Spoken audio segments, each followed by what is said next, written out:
आज हम बात करते हैं राष्ट्रपति के निर्वाचन के बारे में। राष्ट्रपति का निर्वाचन कैसे होता है।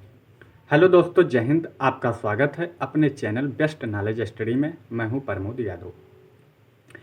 राष्ट्रपति का जो पद है वो इंग्लैंड से लाया गया है। आर्टिकल 52 में इसके बारे में बताया गया है।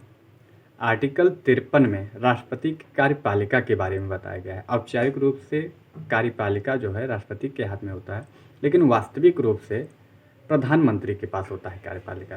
संसद जब कोई कानून बनाती है तो लास्ट में राष्ट्रपति के पास जाता है और राष्ट्रपति लास्ट में उसका मुहर लगाते हैं और कानून पारित हो जाता है।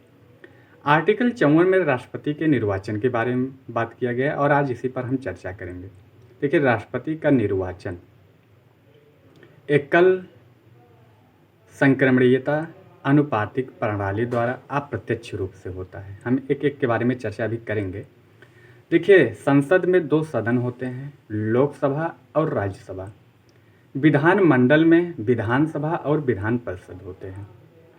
राष्ट्रपति के निर्वाचन में लोकसभा भाग लेता है, राज्यसभा भाग लेता है और विधानसभा भाग लेता है।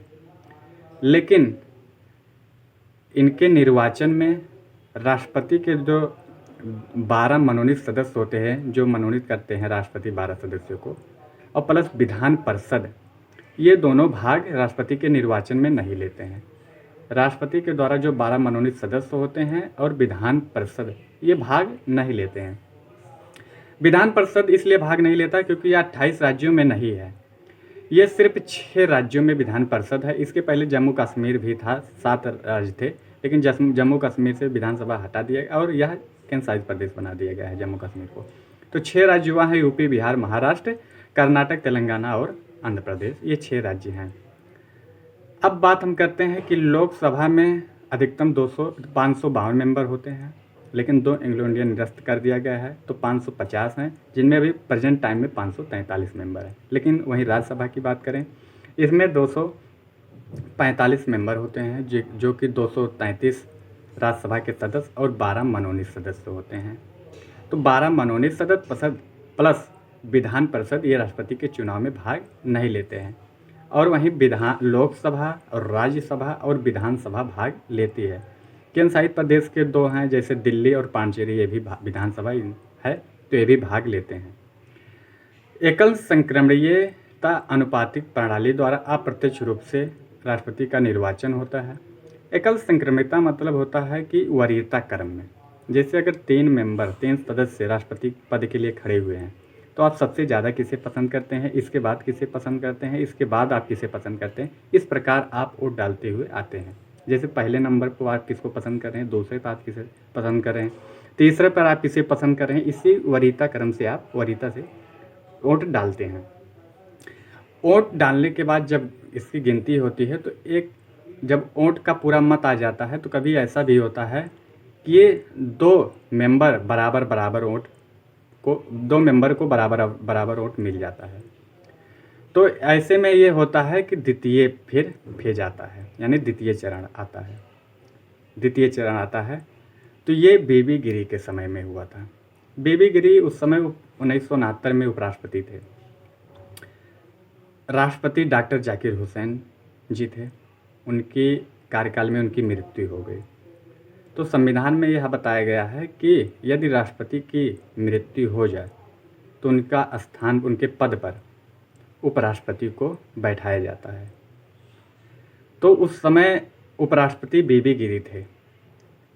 बीबी गिरी को राष्ट्रपति बनाया गया और यह भी कहा गया है कि राष्ट्रपति की मृत्यु के बाद हर हाल में 6 महीने के अंदर चुनाव करवा लिए जाते हैं। तो उपराष्ट्रपति बीबी गिरी को राष्ट्रपति बना दिया गया, राष्ट्रपति का पद दे दिया गया। लेकिन उसी समय बीबी गिरी के दिमाग में आया कि यह अगर 6 महीने बाद कोई व्यक्ति निर्वाचन होकर आता है, राष्ट्रपति का पद लेता है, तो फिर हमें उपराष्ट्रपति के पद पर जाना होगा। तो इसलिए उन्होंने उपराष्ट्रपति का पद ही त्याग दिया और राष्ट्रपति के निर्वाचन के लिए वो खड़े हो गए कि हम निर्वाचन होंगे और फिर हम जीतकर राष्ट्रपति का पद ले लेंगे और 5 साल तक हम रहेंगे। लेकिन संविधान में यह भी कहा गया है कि अगर आप उपराष्ट्रपति पद से इस्तीफा दे देंगे तो अब फिर आप राष्ट्रपति के पद पर रह ही नहीं पाएंगे, क्योंकि उपराष्ट्रपति के द्वारा ही राष्ट्रपति के पद पर जाया जाता है मृत्यु के दौरान। तो जब ये उपराष्ट्रपति का पद त्याग दिए, फिर राष्ट्रपति ना ये रह सकते हैं ना ये उपराष्ट्रपति रह सकते हैं, ये दोनों से पद से जाएंगे। तो ऐसा हुआ कि फिर राष्ट्रपति का चुनाव इन्होंने लड़ा, लेकिन जीता भी, लेकिन पहले चरण में बराबर हो गया मत। फिर ये द्वितीय चरण में ये बीबी गिरी जीते, लेकिन उपराष्ट्रपति का जब ये बीबी गिरी पद त्याग दिए थे, तो फिर सुप्रीम कोर्ट के मुख्य न्यायाधीश हिदायतुल्लाह आए थे।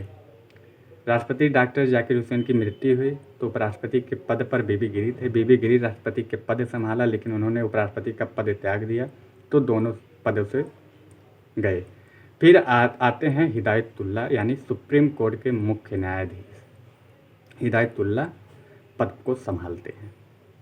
तो अप्रत्यक्ष रूप से राष्ट्रपति का चुनाव होता है। अप्रत्यक्ष मतलब कि जनता के द्वारा ये डायरेक्ट नहीं चुने जाते हैं, जनता के द्वारा, प्रतिनिधि के द्वारा राष्ट्रपति चुनते हैं। जनता जैसे एमपी यानी सांसद और एमएलए यानी विधायक को चुनती है, एमपी और एमएलए जाकर राष्ट्रपति को चुनते हैं।